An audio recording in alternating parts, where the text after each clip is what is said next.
Okay.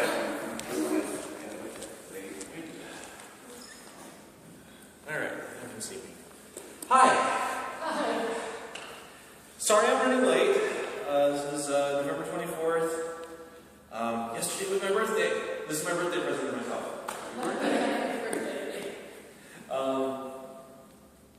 This is my women's self-defense class.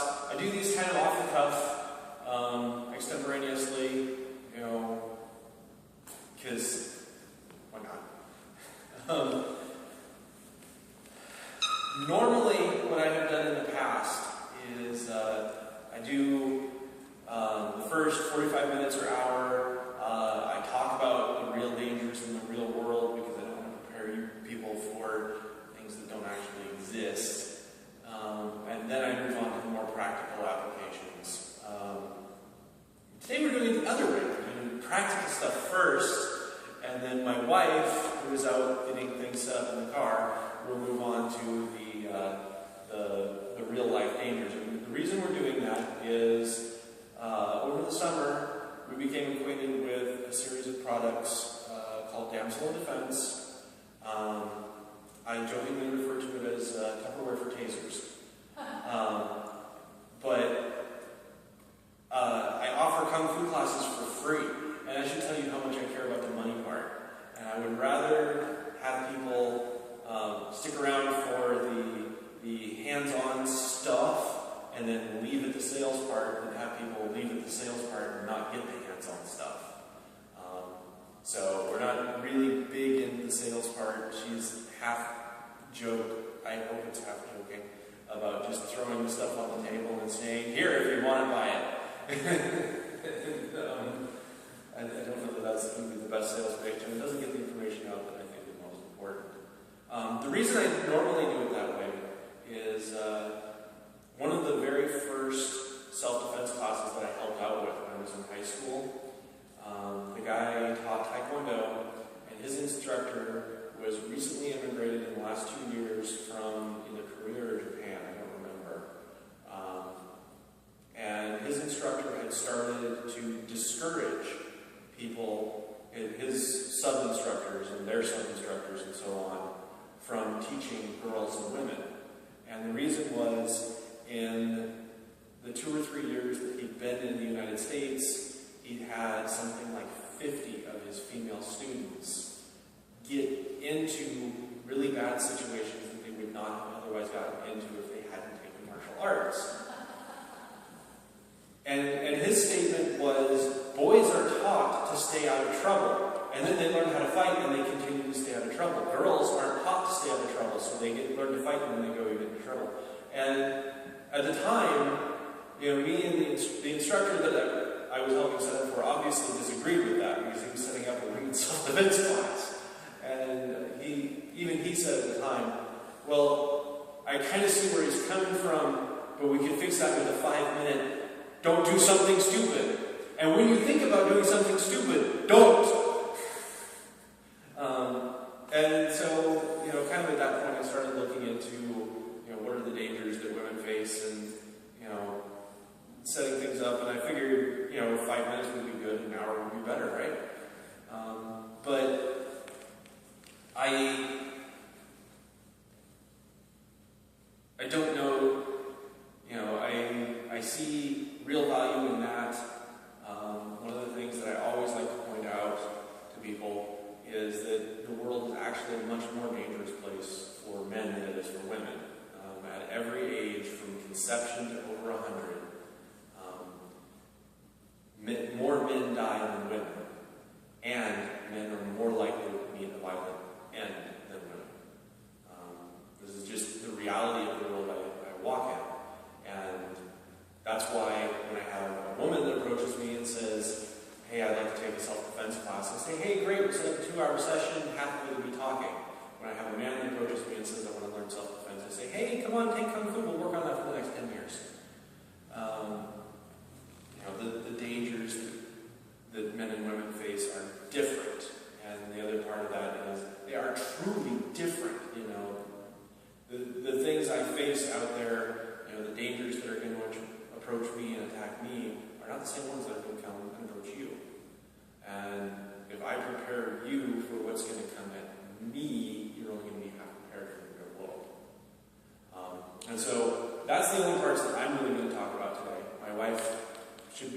again before too long and tell you about the other things, the meat of it all. I just want to skip right to the fun part. And that's the other part of what I'm going to do this with, because I get to do the fun part. She gets to do the fun part. All right, everybody stand up for a second. I just want to get a sense of sizes, because you're going to be my go-to guy. I already knew that. There's a guy in the room. Practice dummy. Yeah, something like that.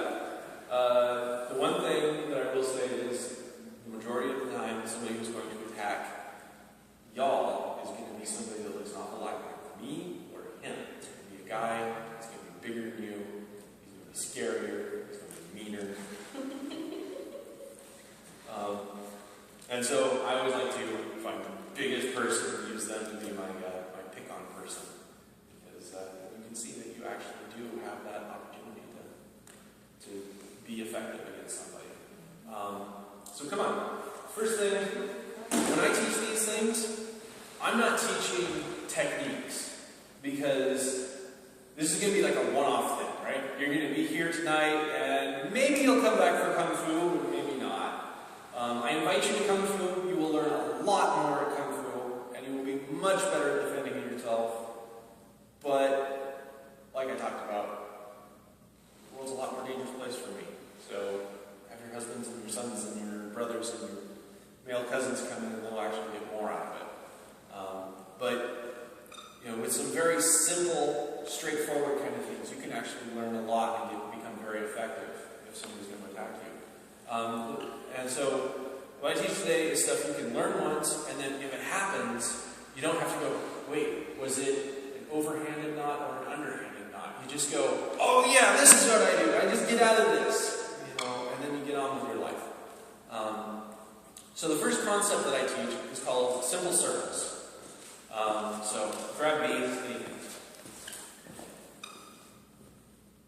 Like you mean what? There we go. Better. So if somebody's got a hold of you, circles. Big circles give you more rotation and more leverage.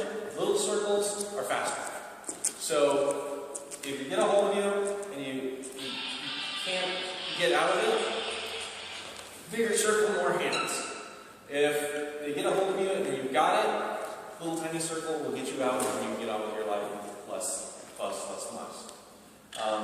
And it works for literally anything. Right there. Here, big circle. Or, you want to go the other way? Big circle. And it works either way. Right on my arm, I go this way, it's a big circle. I go the other way, big circle. And it works. So that's the first thing to get. You're going to want to take your clothes off. We're going to rip this thing up. You put baby oil on it.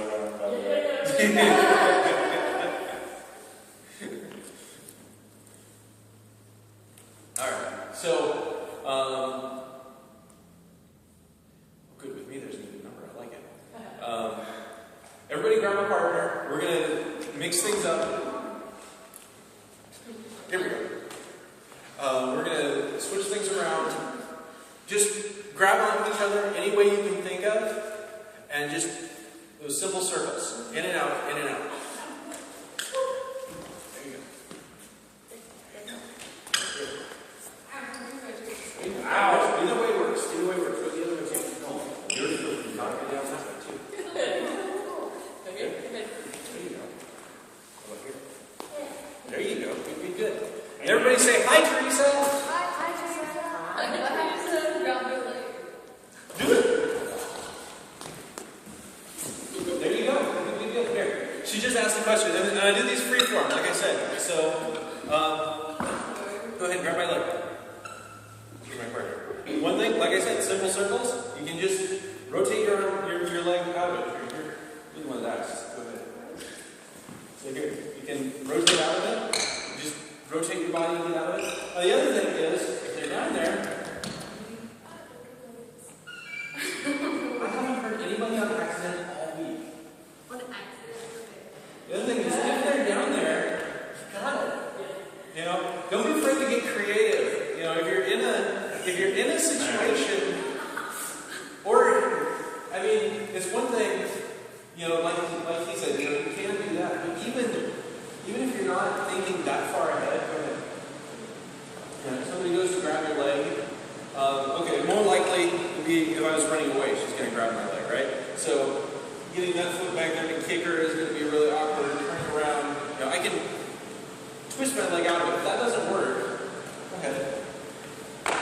Boom. You can get on top of her.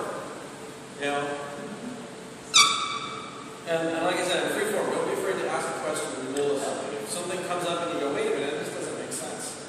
And like I said, this is also just the first thing. This is more fun stuff later. Here. Oh, it is. Keep going. That's perfect. Here. So you see, walk around.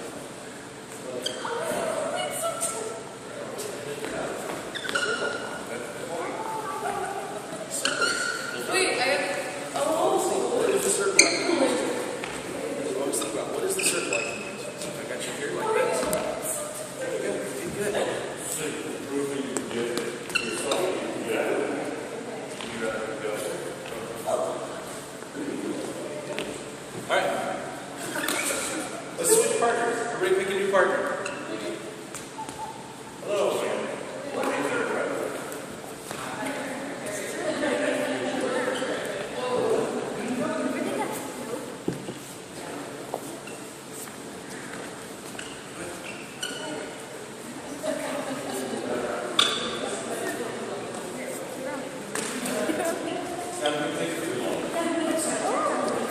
See, almost like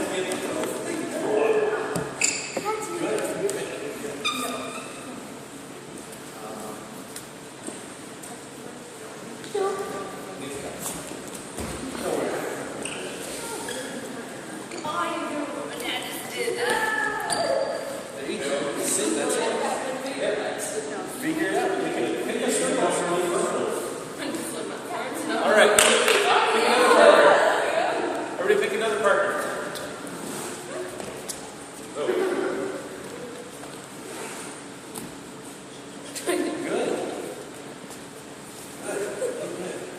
Not even giving you a chance.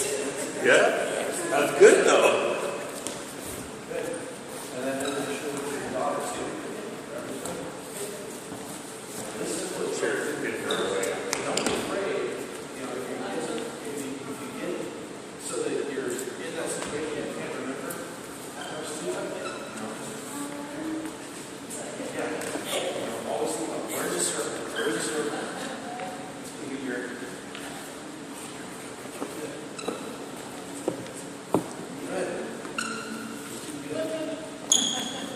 All right, let's switch partners one more time. I'll pick on you.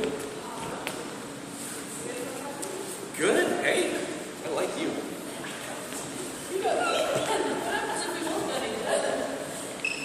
Let you rest. You need to look at your rest. Pulling in these circles in this next circle. There you go. Sit like that.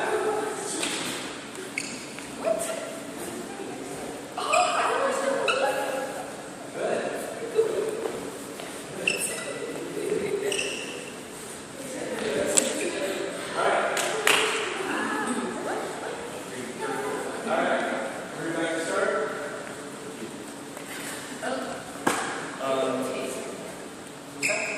Hey, now, I did not volunteer for that part. We'll discuss that. Alright, so simple circles work great when you're trying to get them away. There's a very simple time when you're not trying to get them away. It's when they got something soft, like your hair or your ear. Yeah. Ow. Yeah, exactly. Exactly. That's the qualifier. So, that's different, actually. We don't want to talk about that. So, if somebody's got a hold of... Come here. If somebody's got a hold of something soft, the one thing you don't want to do is rip it away in a big circle. Because that's a great way to leave them a souvenir. So the one thing you want to do if they get a hold of something soft, bring it in close. Grab onto it so that it stays attached to whatever you've got. And then you want to rotate them. And you want to try and rotate them such that their nose goes towards the ground. However they've got a hold of you, so that it goes down. And it works for hair too. Can you grab my hair?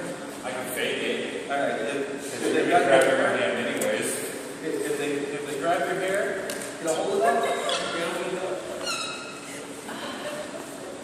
If you've got a ponytail,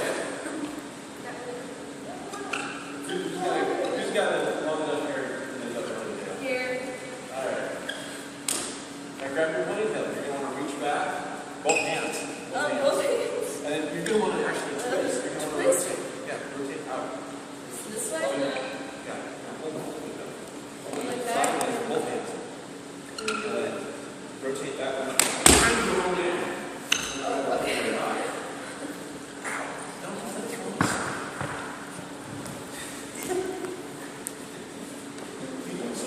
Don't worry, people will laugh a bit hard. No, it's not that. Got water?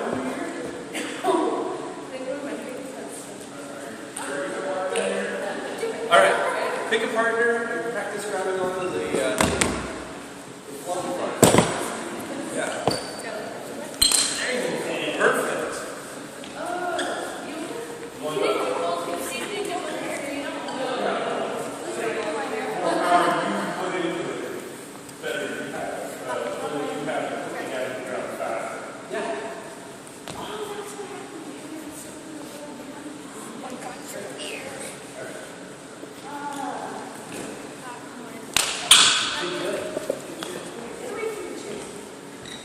Yeah, don't be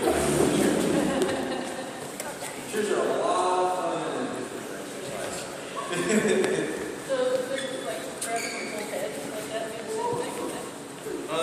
Yeah, because your head can actually be. Yeah.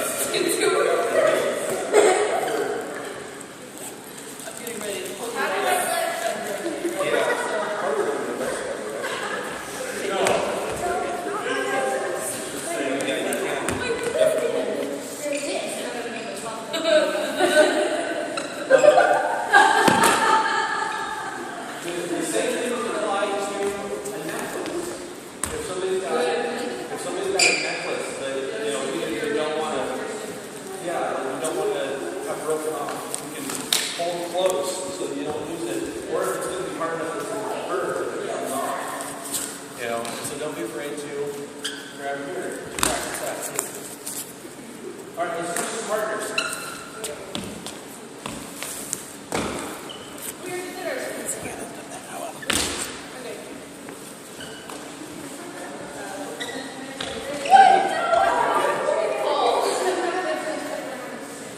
Oh, cool.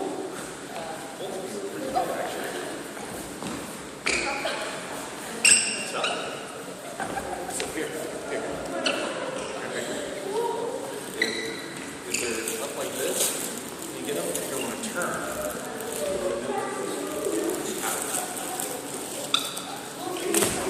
Good. See that? See that?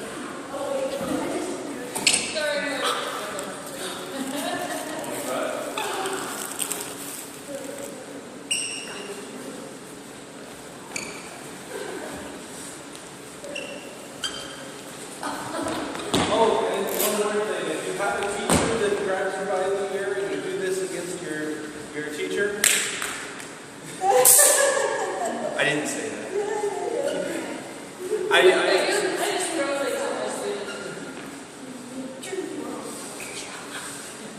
Funny story time. When my dad was in high school, he had a teacher that used to use a canoe paddle to spank students. I think my dad was a sophomore, and 4 of the seniors broke in, stole the paddle, went to the teacher's house, held him down, and whipped him with the tail broke. And the teacher tried to press charges. Turns out that the judge was one of the students that he whipped with the before, and the judge is like, so they did what? That's my problem. Sorry.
right. And then try to find a circle, right?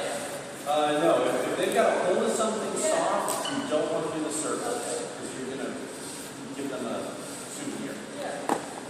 Here. Or I just showed her, if you're the violent type, which I am, as you come down, and women are more flexible than men. I'm actually going to have a hard time holding that off with the knee. Then you can go. Even if you've never practiced this, or you're like 80 years old, you can have an easier time with that time. I was going to say, that's probably an interesting more. Yeah, it's just nice. Yeah, I've known a few guys, Yeah. but for the most part, yeah, women much more flexible than men. Okay, cool. All right, back to your partners.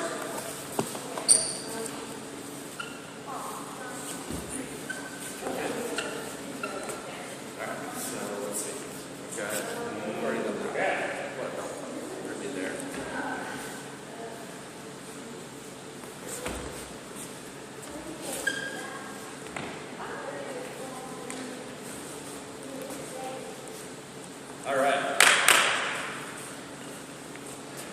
So one more of the grappling kind, and then I'm going to get into something else a little bit more exciting. Here. We are genetically programmed to fall for this one. And you guys are going to know exactly what I mean when we're done with this. Turn around. Bring this hand up. Right there. Alright, you got this right here? And we are somehow genetically programmed to believe this is the impossible thing to escape. And you see it on every police movie, right? Right?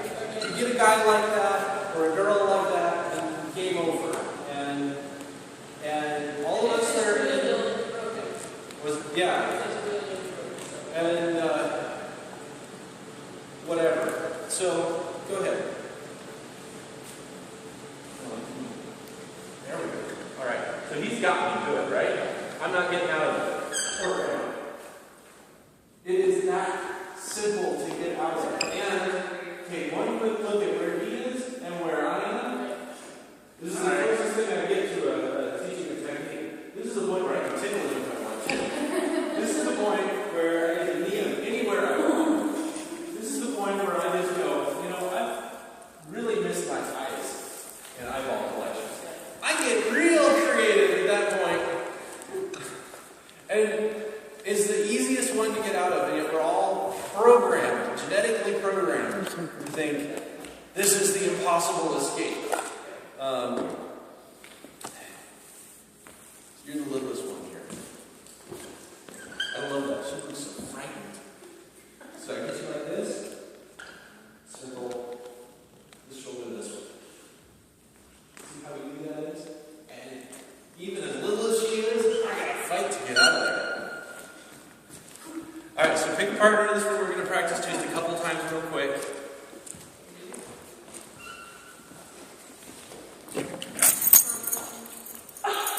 Yep, that way. Keep going. Keep going. Big circle. Okay, this way. You got it. Good. We didn't see we had to use that.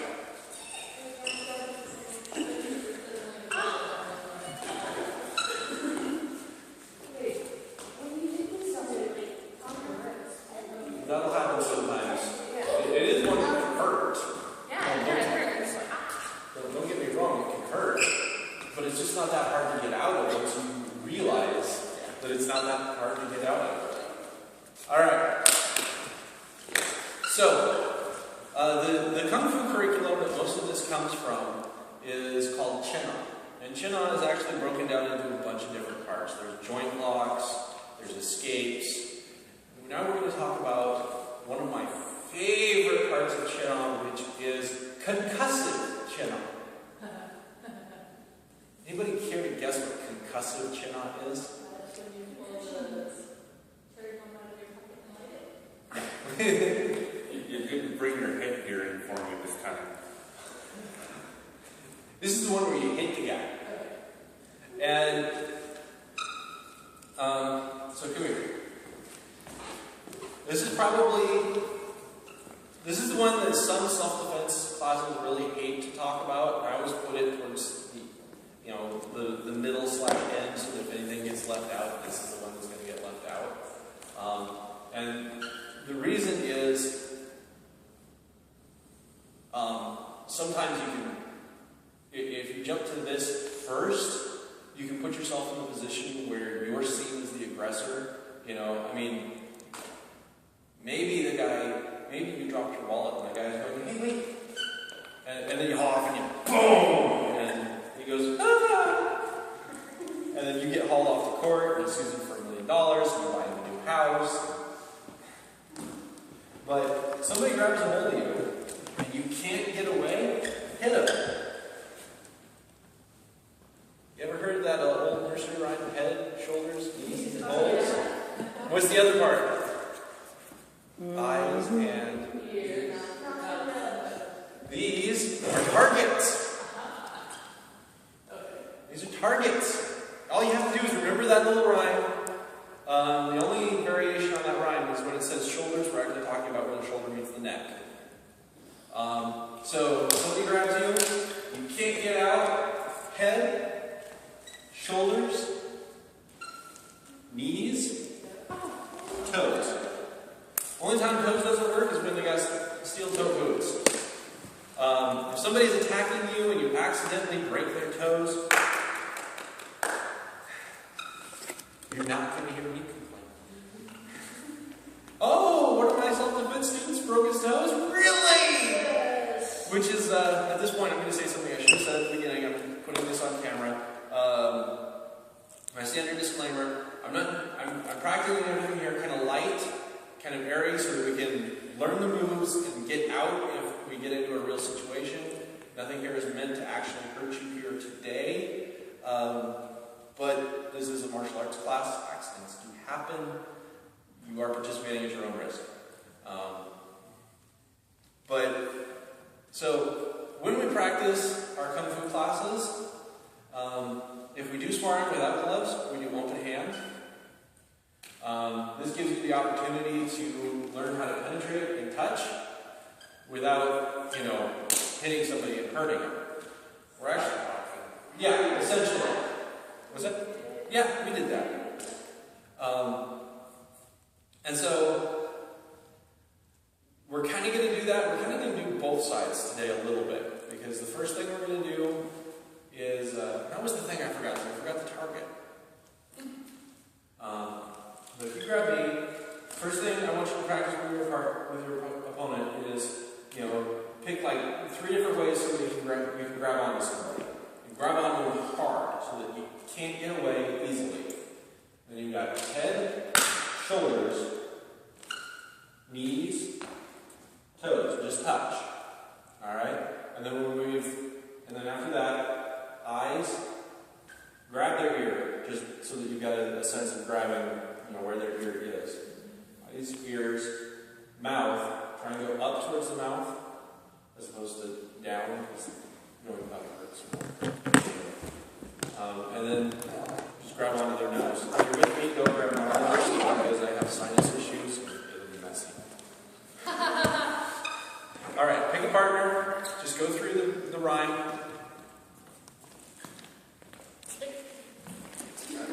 And just pick like 2 holes, and go through the rhyme. Head, shoulders, knees and toes, eyes, ears, mouth.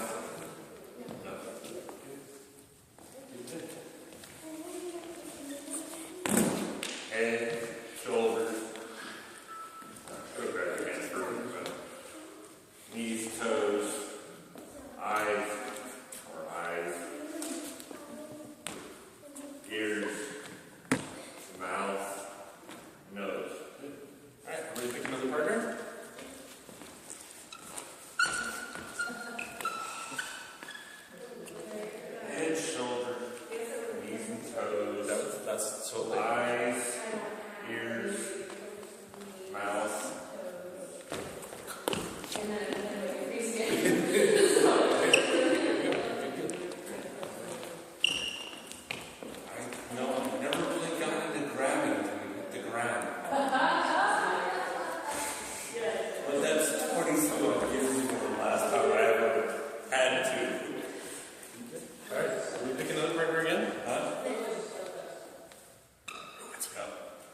seconds, I've heard 10 seconds, I've heard 15 seconds. It probably depends on the hold, and it probably depends on the person holding, and it probably depends on the person being held. But the gist of it is, if somebody's cutting off your airway, you don't have very long. This is something that is very important. So if somebody goes to choke you, your first priority is to make sure you can breathe. So for the straightforward one, if somebody goes to choke you, you want to break that off, even if you can't actually get them off, even if you end up moving on to something else to actually escape it, you want to break those hands away. From the back, if somebody, okay, that works too. If somebody's got you, you want to grab on so you can breathe. And once you can breathe, then you can start to do some twisting, you can do some rotating, you can do some kicking, some back kicking, however you're going to do it. If they're going to come over your shoulder, first thing you want to do is bring a hand under there. Once you've got a hand under there, even if you've just got, a couple of your fingers, then you can breathe. And you can go, okay, what am I going to do next? And then you can, switch hands, and you got an elbow right there. You got nice fingers right here. You can hold the finger, twist them. We'll talk about that in a minute too. So practice getting a hold of each other's necks, and finding ways to get your airways open.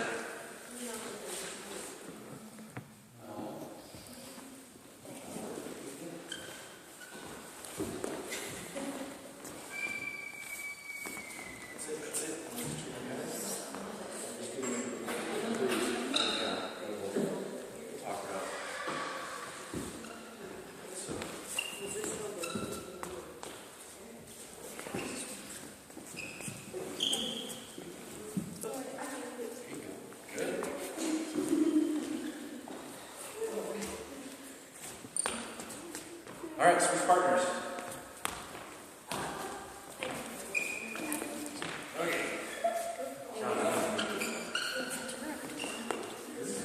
Not just me, but No, just put your hands up. Not me.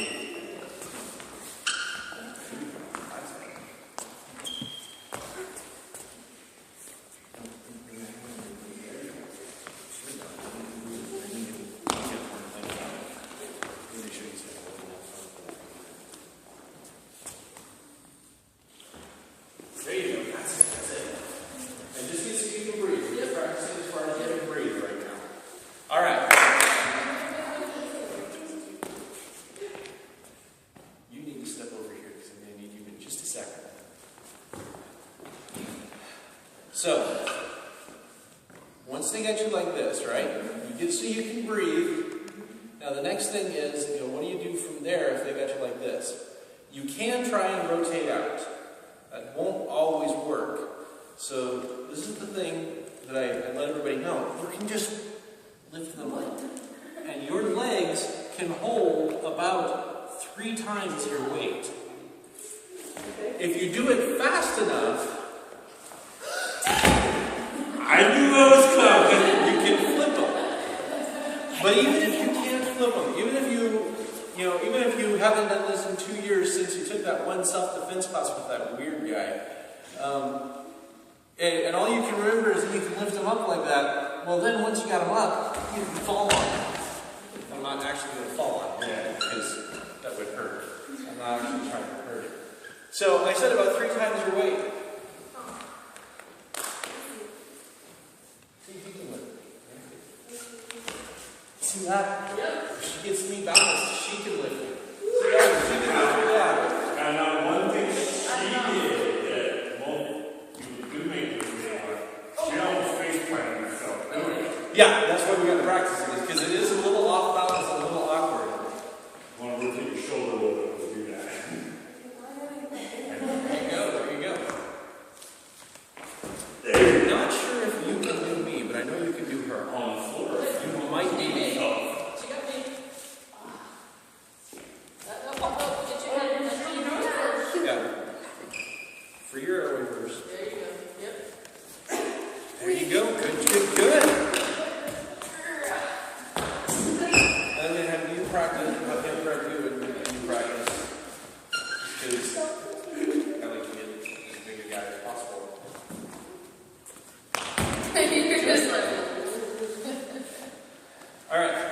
So then the next thing from Shinon, joints.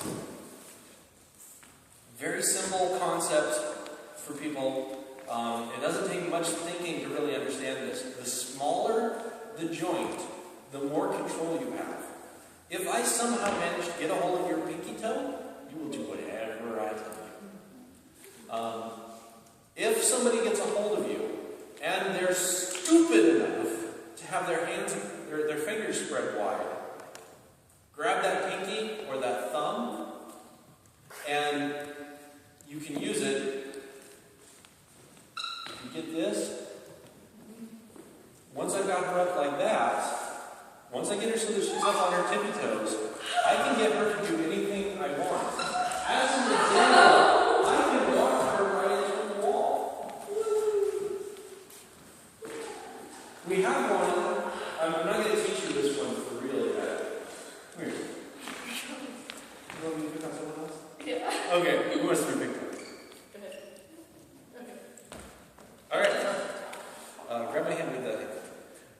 This one had a bunch of different names. One of the ones that stuck the best was Schoolboy. You twist around, you get this, and everybody used to ask me, well, what do you do once you got them like this? Because they're standing right beside you. It's hard to hit them. And I go, well, then you take them for a walk, and they will go you want them to go. And even after you've knocked them into the wall, you can still run them over a chair, bring them over to your buddy and say, hey, I brought you a present. And what are they going to do about it? So what I want to practice right now is get with your partner and just get a hold of that pinky. And like I said, once you got a hold of that pinky, bring them up so that they're on their toes. And then use them to just walk around. Hey, And be careful. remember, Dad.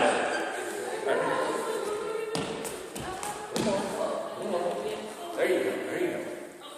Now it's actually more effective if you keep it low. I want to Yeah. You just there you go. look anything like that. It has to be just All right.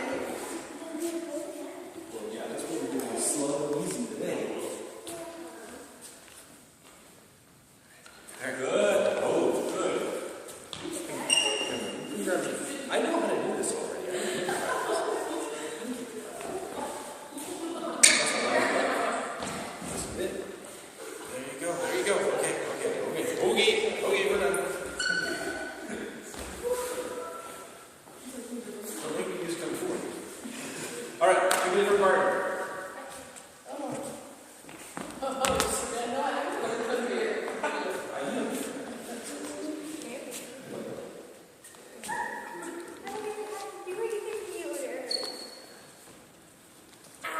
If you want to get it, we'll get it. So the pinky so the palm pointing up and the pinky going down.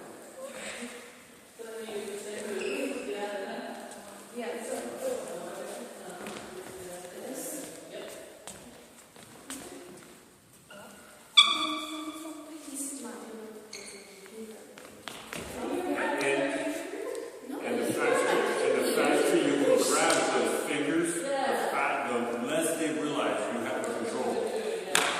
All right. So yeah, like you said, the faster you can get it, the better.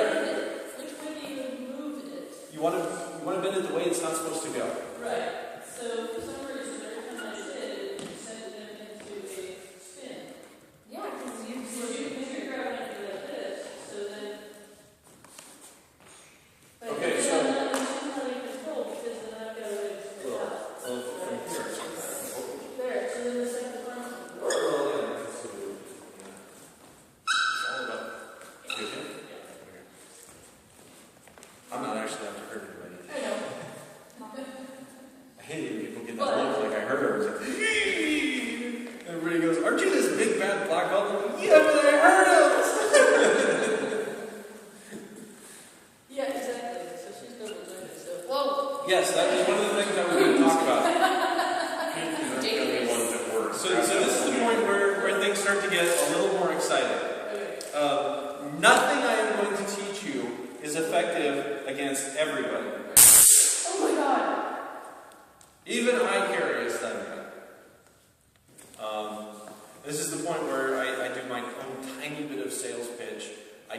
carry a stun gun until we found damsel in defense, because before we found damsel in defense, to find something equivalent to this would be like $50, $80, or $100, and we got this one for $20.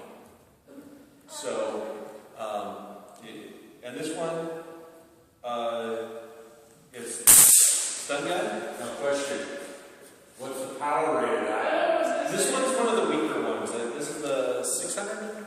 I would have to look it up. They have stronger ones, but like I said, this is where I talk about the fact that not everything works on everybody. I have a friend at work that took one of these. He didn't take this one, but he took one that was very similar. And zap, boom, boom, boom, boom. 4 hits. Didn't phase it. Now, he didn't do them to his chest. He said if it doesn't do his chest, it hurts. But it wouldn't have stopped him. You have people that are double jointed, or what's called double jointed. It's actually, there's a different medical term for it that I can't remember at the moment. Hypermobile. Hypermobile, there we go. And we had a guy, when I was coming up through the ranks, who could literally bend any finger back flat against his hand. He could grab all 4 fingers and bend them flat against his hand. Doing chin-on with him was horrible. Horrible. The only things that worked was hitting him. And he could do the same thing. He could just about pull his shoulder out of joint, twisting, just standing here, not somebody twisting him. He could just about put his shoulder out of a joint and put his hand straight up, going behind him. And he was like that on every joint. The guy was fast, he was flexible, he couldn't take a hit. So you learn what works. So there's nothing that works on everybody. But I'm going to talk a little bit about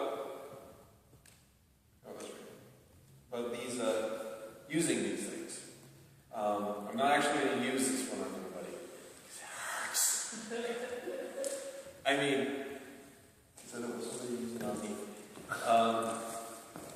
If you've got a stun gun, I want to talk about, actually, before I get to talking about stun guns, I want to talk about the kinds of weapons that I recommend.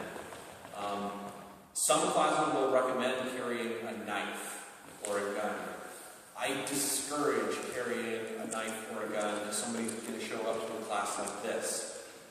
The reason is really simple.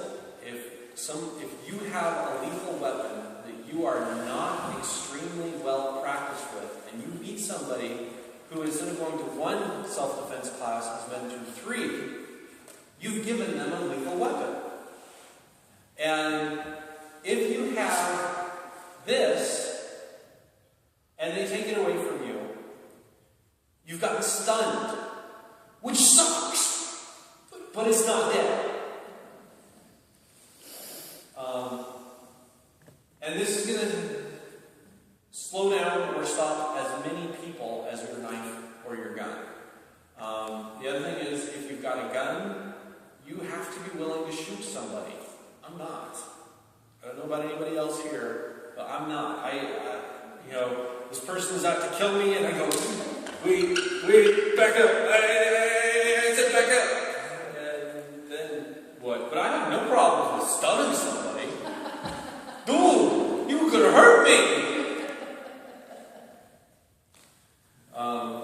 So I recommend non-lethal weapons. No. Ask me about zombies later.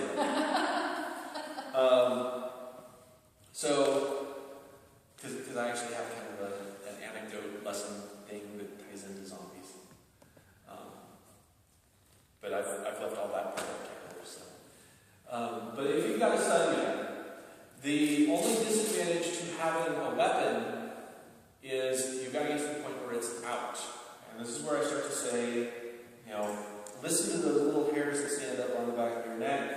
Listen to those times when you feel a little tingly, and grab your weapon.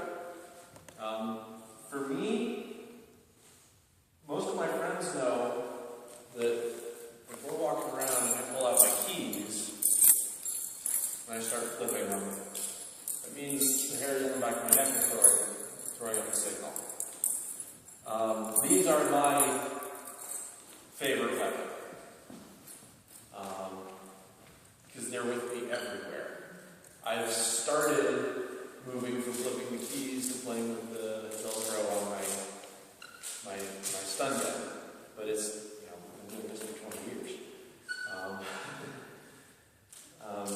So, if you've got something, I'd rather hear the funny story about the time that you thought there was something in the shadows and you pulled out the stun gun and it turned out to be a mailbox than the not so funny story about the time that your hair was standing up on end and you thought it was just a mailbox, so you left your stun gun in place and it turned out to be something more dangerous, like a dog or raccoon person or raccoon. Another funny story I can ask you about right now.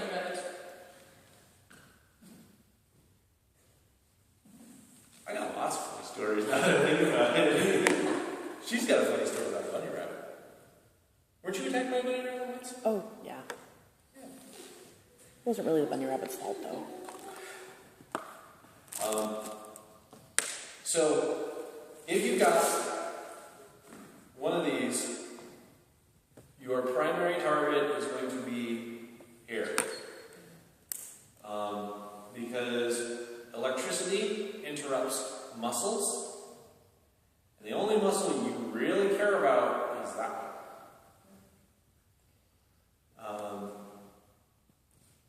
That doesn't mean don't hit anything else. That just means your primary target is going to be right here. You can also bring it up into the stomach.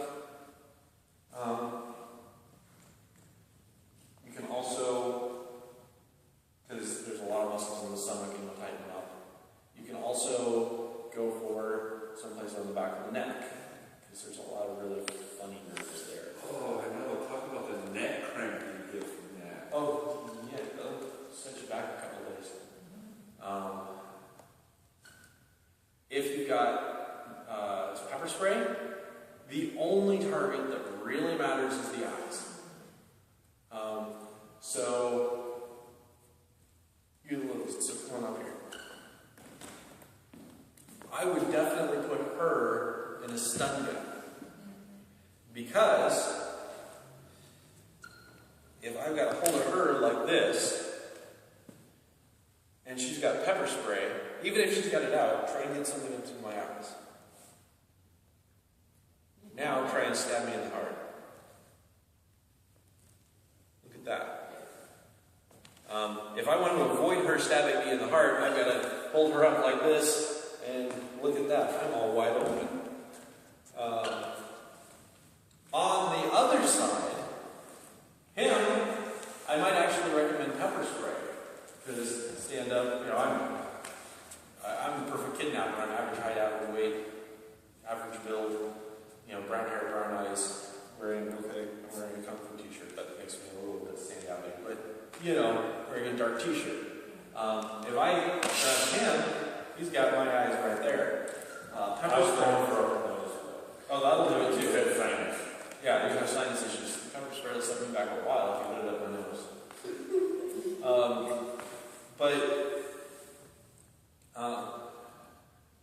If you have just the tools I've already given you, and either pepper spray or this, or both, you can be quite formidable if somebody comes after you. Because I've got it off. But to warn you, I have been an electrician, so I've had enough voltage go through my body that I don't need no more going to my heart. But if he goes to grab me, and I've got my stun gun, I can grab his hand, pull it out, boom. A lot of stun guns, and this is the absolute least expensive model they have. But most of the stun guns that Damsel Defense have wrist attachments, so that if somebody does take it away, it deactivates. because then it's in your purse, and you've not only got to fish it out, but then you got to wrap it around your wrist. And if you know you're walking into a situation where things might happen, if you're coming out of the store and there's 50 miles between you and your van, and you're going, this is the most dangerous neighborhood in Portland, you can go, okay, there we go. But it's better than nothing. And like I said, if you couple it with just tiny bit of self-defense know-how, somebody grabs you, here, chokehold. You go, wait, okay, now I can breathe. I don't remember how to get this guy up. I can't twist out of it. Wait, switch hands. Hold on, wait, let me see. I can't hold it. It's hard to see down there. Damn it, off. No, I was kidding. Right That's there. what you're doing. And that's going to hurt him. This is the least expensive one. This is, I think, a 600 volt. And then they have the 1,000 volt ones too, and the 1,200 volt ones too. If you shop them at a park that's close to a place where they're holding on to you, are you going to get some of the shop too? That's going to depend on them. And not on anything they do. Some people are very, very, very conductive, and some people aren't. And you hear both stories, and really, I think, I haven't actually read a study that studies it, but I think it has a lot to do with the attacker, their personal resistance to electricity. I've heard people who've been in a chokehold, zapped right here, and they say they feel it tingling. I've also heard stories where people hit the guy 6 times with their stun gun, which indicates that they're very resistant, and they don't feel it at all. I've never been hit with a stun gun, but I've seen video of what it does. I've seen video where people have gotten hit and it throws them back 5, 6, 7, 12 feet. And so if you're hitting somebody in the arm and the one thing you do have to watch if you hit them in the arm and they're choked up like that, if I hold it off and I hit the bicep here, it's going to squeeze. But if I've already got my airway open, it's going to squeeze, it's going to hurt. It's going to hurt him more than me. And there is a lot of other factors to that too. I mean, the main factor is, some people are more conductive than others. But if you're out in the middle of the rain, you're both wet head to toe, all bodies connected, the more skin that's connected to skin. If you have no shoes, if you have no rubber shoes, he has rubber shoes. Yeah, there's probably a million things that make a difference. Now that he says that, all makes sense. But I always just chalk it up to some people really resistant, and then even that is just going to say, in some situations, there's going to be people more resistant than others because they're going to be wet, they're going to be dry, they're going to be, wearing rubber shoes, wearing, leather shoes, they're going to be, all these things are going to factor into how much you conduct electricity and which direction it conducts in your body. Because electricity is going to seek the closest way to the ground. And so, if you've got leather shoes that connect to the ground, it's going to go, boom! Hey, I found the ground! It's right there! But there is very little difference between having a low voltage one and a high voltage one against someone who's resistant or non-resistant. The main difference is the really extremely high voltage ones could put their head in the ground before their feet leave the ground. Yeah, and the other thing with the high voltage versus the low voltage is going to have to do with how prepared they are in thinking about it.